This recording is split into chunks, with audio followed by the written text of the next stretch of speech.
সুদানের আবেই অঞ্চলে ঘটে গেল ভয়াবহ ঘটনা, যেখানে বাংলাদেশের ৬ জন শান্তিরক্ষী নিহত হয়েছেন। জাতিসংঘের শান্তিরক্ষা মিশনের একটি ঘাঁটিতে সন্ত্রাসী হামলা চালানো হয়েছে। এই হামলায় বাংলাদেশের ৬ জন শান্তিরক্ষী নিহত এবং ৮ জন আহত হয়েছেন। হামলার পর এলাকায় লড়াই এখনও চলছে।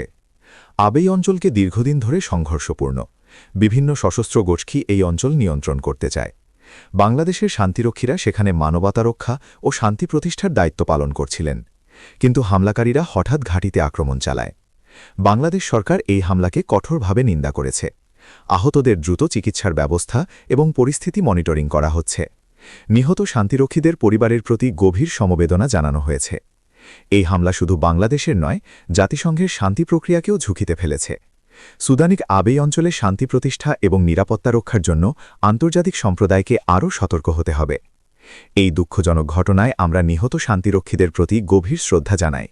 তারা বাংলাদেশের জন্য গর্ব এবং আন্তর্জাতিক শান্তির জন্য মহান ত্যাগ স্বীকার করেছেন।